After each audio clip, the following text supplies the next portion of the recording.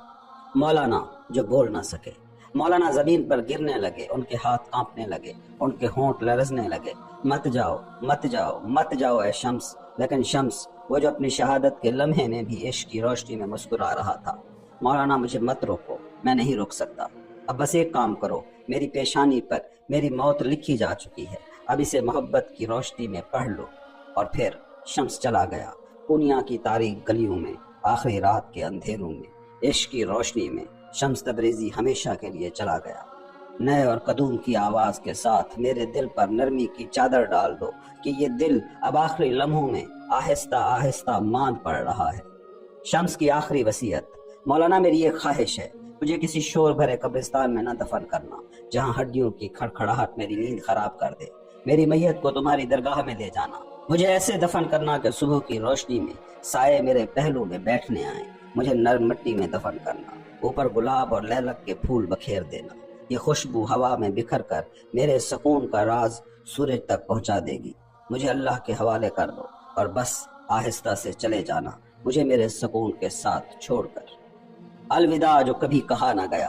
مولانا ساکت کھڑے رہے۔ یہ لمحہ رک چکا تھا، یہ وقت جم چکا تھا، یہ دنیا خاموش ہو چکی تھی۔ شمس مسکرا کر بولے: الوداع عاشقوں کے مقام میں نہیں ہوتا، ہم تو کبھی جدا ہی نہیں ہوئے۔ یہ کہہ کر شمس اندھیرے کی چادر میں غائب ہو گئے۔ ہر چیز اپنے وقت پر خوبصورت اور بامانی ہوتی ہے، وہ لمحہ اگر کھو جائے تو دوبارہ اسے پانے کا کوئی فائدہ نہیں۔ اب جاؤ، عاشقی کی رسم کو، عاشقی کی روایت کو، معشوق کی روش کو مت بدلو۔ شمس نے عشاء کی اذان کا انتظار کیے بغیر درگاہ سے نکلنے کا فیصلہ کیا۔ بارش ہلکی ہلکی برس رہی تھی۔ وہ تنگ گلیوں اور پتھریلے راستوں سے گزرتا شکر فروشوں کے قافلے ٹھہرنے والی سرائے کی طرف قدم بڑھانے لگا۔ مدرسے اور سرائے کے درمیان ایک باغ تھا جس کے گرد و نواح میں ویران مکانات کھڑے تھے۔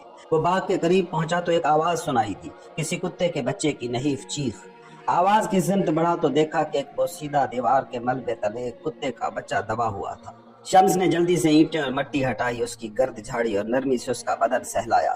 پھر بچے کو گود میں لے کر اسے سونگھا۔ پھوکا تھا، کمزور اور سردی میں ٹھٹر رہا تھا۔ شمس تیزی سے گلی میں لپکا۔ پہلا دروازہ کھٹکھٹایا، ایک بوڑھی خاتون نے دروازہ کھولا۔ شمس نے روٹی اور دودھ مانگا۔ بڑھیا نے اسے کوئی بھکاری جانا اور بھاگ کر روٹی اور دودھ لے آئی۔ شمس وہ لے کر اس بے زبان ماں اور بچے کو باغ میں محفوظ جگہ پر رکھنے چلا گیا۔ انہیں کھانا کھلایا، پھر آہستہ سے بولا: اب چلنا چاہیے، سرائے میں دیر ہو رہی ہے۔ چلتے چلتے اس کی نظر اچانک ایک کھلے منہ والے کنویں پر پڑی۔ لمحہ بھر کے لیے وہ ٹھٹک گیا۔ حضرت یوسف یاد آ گئے۔ آہ بھرتے ہوئے بولا: یوسف علیہ السلام اس کنویں میں سما گئے تھے، مگر آج کے انسان اس دنیا میں بھی سمانے کو تیار نہیں۔ پھر زیر لب دعا کی: اے پروردگار، اگر کوئی قبر میرے لیے موزوں ہے تو یہی کنواں میری قبر بنا دے۔ سرائے قریب آ گئی تھی، بارش اور تیز ہو گئی تھی۔ دروازے پر پہنچ کر دستک دی۔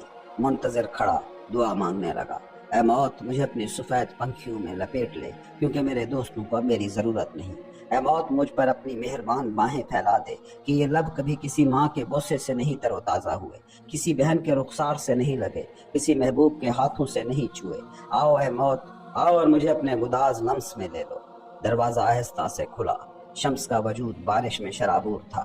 وہ آنگن میں داخل ہوا، چھوٹے سے حوض کے قریب جا کھڑا ہوا۔ سرائے کے ایک کمرے میں چراغ جل رہا تھا۔ یکا یک وہ چراغ بھی گل ہو گیا۔ اندھیرا، مکمل اندھیرا، اور اس سیاہ تاریکی میں فقط 7 خنجر چمک رہے تھے۔ 6 درویش دائرہ بنا کر خاموش کھڑے تھے۔ 7واں درویش آگے بڑھا اور بولا: ہمارے شیخ کا تم سے ایک سوال ہے، جواب دو گے؟ پوچھو۔ تمہارے پاس موقع تھا کہ تم منگول سردار کو زہر دے سکتے تھے، مگر تم نے اسے زندہ چھوڑ دیا۔ کیا تمہیں معلوم ہے کہ یہ تمہارے آباء و اجداد سے غداری ہے؟ شمس نے گہری سانس لی، نظر جھکائی اور پھر پورے وقار سے گویا ہوا: میں ہمیشہ سے گندی سیاست سے نفرت کرتا آیا ہوں۔ نہ کل میں نے اپنے ہاتھ شیطان کے پانی سے دھوئے تھے، نہ آج ایسا کروں گا۔ وہی شیطان کے فرزند تھے جنہوں نے حضرت عثمان کی گردن مار دی تھی، وہی شیطان کے لشکری تھے جنہوں نے حسین کو کربلا میں ذبح کیا تھا۔ تمہیں منگولوں سے کیا لینا دینا؟ خدا خود ہر ایک کو اس کے لائق جزا دیتا ہے، اور تم خود کو مجاہد کہتے ہو۔ افسوس تم پر، میرا خون عشق کے لیے حلال ہے، تمہارے لیے حرام۔ حسن بن صباح کے گمراہ بیٹے، تم میں اور یزید کے درندوں میں کیا فرق ہے؟ اپنے جبے اور عصا سے تو کچھ شرم کرو، عشق سے ڈرو، اللہ سے ڈرو۔ کیا یہ وہی شیطان کے فرزند نہ تھے جنہوں نے حضرت عثمان کی گردن کاٹی؟ کیا یہ وہی ابلیس کا سانس نہ تھا جو حسین کو کربلا میں پیس کر گزر گیا؟ تم مجاہد کہلاتے ہو، لعنت ہے تمہاری اس نام نہاد جنگ پر۔ اللہ جسے چاہے بلا میں ڈالے، جسے چاہے اپنی ولایت بخشے، مجھے منگولوں سے کیا لینا دینا۔ درویشوں میں خاموشی چھا گئی۔ بالآخر ان میں سے ایک بولا، کوئی آخری خواہش؟ شمس نے ٹھہرے ہوئے لہجے میں کہا، 2 سطریں لکھنے دو، اور کل جب تم یہاں سے جاؤ تو میری امانت درگاہ تک پہنچا دینا۔ اتنا کر سکتے ہو؟ اور میں نے بھی عشاء کی نماز نہیں پڑھی، حضرت علی کی طرح نماز میں جان دینا چاہتا ہوں۔ شمس نے حوض سے وضو کیا، اس کی سیاہ چادر پہلے ہی بھیگ چکی تھی۔ اس نے اسے فرش پر بچھایا، جائے نماز بنا لیا، سنت ادا کی، پھر فرض کے لیے تکبیر کہی، قرات بلند آواز میں کی۔ پہلی رکعت میں سورہ فاتحہ کے بعد سورہ شمس پڑھنے لگا۔ اندھیرے میں تلواروں کے سائے میں شمس کی آواز گونج رہی تھی۔ ایک درویش کی آنکھوں سے آنسو بہنے لگے، وہ رو رہا تھا، لرز رہا تھا۔ دوسرے نے غصے سے خنجر اٹھایا، ایک دم پیچھے آیا اور خنجر شمس کی پشت میں پیوست کر دیا۔ خون ٹپکا مگر شمس گرا نہیں۔ دوسری ضرب، تیسری ضرب، چوتھی ضرب، پانچویں، چھٹی، مگر شمس ابھی تک کھڑا تھا۔ شمس سورہ شمس پڑھتا رہا، پھر لڑکھڑایا، زمین پر گرنے ہی والا تھا کہ سنبھل گیا، پھر دوبارہ جھکا، پھر خود کو سیدھا کیا۔ درویشوں کی آنکھیں حیرت سے پھیل رہی تھی۔ آخری 7واں وار ہوا، خنجر گردن کی پشت میں پیوست ہوا، شمس کا سر ایک طرف جھک گیا۔ درویش انتظار کرنے لگے کہ وہ زمین پر گر جائے گا، لیکن اس کے لبوں سے ہلکی مگر واضح آواز آئی، جو اللہ سے ملنے کا مشتاق ہوتا ہے اللہ بھی اس سے محبت کرتا ہے۔ ایک درویش نے غصے میں آ کر اس کے سینے پر لات ماری، شمس چکرا کر زمین پر گر گیا، اس کا چہرہ پتھریلی زمین پر آ لگا۔ سیاہ چادر جو اس کے جسم پر تھی اب خون میں نہا چکی تھی، سرخ، گہری سرخ۔ ایک درویش نے اس کے بالوں کو مٹھی میں جکڑ لیا، تلوار اٹھائی، سر جدا کرنے کا ارادہ کیا۔ رک جاؤ، سرغنہ درویش نے ہاتھ کے اشارے سے روکا، مرنے دو، پھر کسی کنویں میں ڈال دینا۔ سب خاموش ہو گئے اور شمس ہنوز سانس لے رہا تھا۔ اس نے بمشکل اپنا سر پتھر پر رکھا، نیم کھلی آنکھوں سے آسمان کی طرف دیکھا۔ اللہ تو کیسا حسین محبوب ہے، میرے معبود میں تجھ سے محبت کرتا ہوں اور یہ جان تیری راہ میں نظر کرتا ہوں۔ خاموشی چھا گئی، شمس کی پلکیں دھیرے دھیرے بند ہو گئیں۔ وہ لمحہ آ پہنچا تھا جو پہلے ہی لکھا جا چکا تھا۔ اے عشق، تو وہ ہستی ہے کہ دنیا کے شکم سیر تیرے وصال کے بھوکے ہیں۔ مولانا کے دل پر جو بوجھ تھا وہ اب سہارنے کے قابل نہ رہا۔ وہ دبے دبے لرزتی آواز میں سلطان ولد کے کان میں کچھ کہنے لگے۔ سلطان ولد نے سنا تو اس کے چہرے کا رنگ بدل گیا، آنکھیں حیرت سے پھیل گئیں اور وہ بے اختیار باپ کے کندھے پر ہاتھ رکھ کر رک گیا۔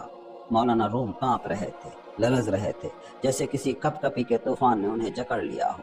باپ اور بیٹے نے ایک دوسرے کو گلے لگایا اور دیر تک بے آواز روتے رہے۔ پھر دروازہ بجا، پھر دوبارہ، پھر تیسری بار۔ مولانا نے آنکھیں موند کر لرزتی آواز میں کہا، دستوری۔ بلال درویش خاموشی سے اندر آیا۔ مولانا نے ہاتھوں سے آنکھیں ڈھانپ رکھی تھی مگر ان کے لبوں سے بس اتنا نکلا، بلال کیا حکم ہے؟